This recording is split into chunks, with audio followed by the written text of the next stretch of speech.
Pourquoi passe-t-on à l'heure d'été? Je vous laisse 3 secondes pour mettre sur pause, ce qui vous laissera le temps de réfléchir à une réponse convenable. Le temps est maintenant écoulé et la plupart d'entre vous n'aura pas mis sur pause et va donc me répondre que si nous faisons cela, c'est pour économiser de l'énergie.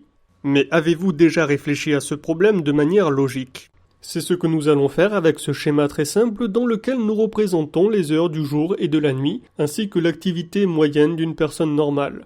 C'est-à-dire une personne qui se réveillerait vers 7 heures du matin et se coucherait vers 23 heures. Nous pouvons ainsi déduire combien de temps cette personne laissera la lumière allumée. Bien évidemment, je conseille à tout le monde de laisser une lumière tamisée lorsque vous regardez un écran.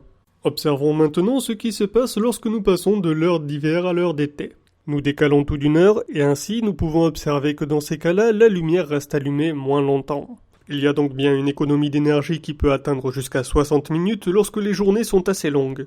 Bon, alors je voudrais être bien sûr que vous ayez tous compris ce concept et je vais vous demander de retourner au début de la vidéo si ce n'est pas le cas. Et maintenant, je vais pouvoir vous révéler que ce raisonnement, bien qu'il semble parfaitement logique au premier abord, est en réalité complètement foireux. En effet, si on suit le même schéma pour le passage de l'heure d'été à l'heure d'hiver, cela doit vous sauter au visage. Le problème, ce n'est pas le passage à l'heure d'été, mais tout simplement le retour à l'heure d'hiver qui n'a absolument aucun intérêt. Et donc la solution pourrait être trouvée par un élève de CE2, il suffit de rester à l'heure d'été toute l'année. Je vais vous laisser quelques secondes afin de digérer cette information. Ainsi, vous pouvez vous remémorer toutes les années où vous avez subi ce changement d'horaire et bien prendre conscience qu'en réalité, c'était totalement inutile. Et donc, avec l'heure d'été permanente, plus de problèmes d'économie, plus de problèmes liés à la santé, parce que oui, des études montrent que le changement d'heure, ça affecte aussi la santé, plus d'oubli de changer l'heure, et plus de « mais c'est une heure de plus ou une heure de moins ?» Au passage, petit moyen mnémotechnique, en hiver, on hiberne, donc on dort une heure de plus.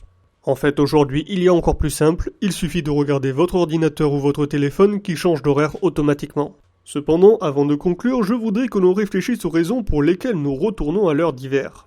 Est-ce que cela est par commodité, pour profiter de la lumière du jour plus longtemps ? Sérieusement, en plein hiver, lorsque je vais au boulot, il fait nuit, lorsque je pars du boulot, il fait encore nuit, ça change rien du tout. Pour ne pas s'éloigner de l'heure solaire ? Est-ce que vous vous rendez compte que l'heure d'hiver est décalée d'une heure par rapport au soleil et pourtant cela ne dérange personne ?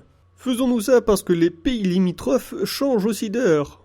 Bien évidemment, le fait que vos voisins agissent de manière absurde ne vous excuse pas de faire les mêmes absurdités. Au contraire, cela serait peut-être l'occasion de montrer l'exemple pour une fois. Et il reste l'hypothèse des politiciens qui ne veulent pas prendre la peine de changer ce système. Bon alors, tout ça c'est bien sympa, mais concrètement, qu'est-ce que nous, on peut faire à notre échelle ?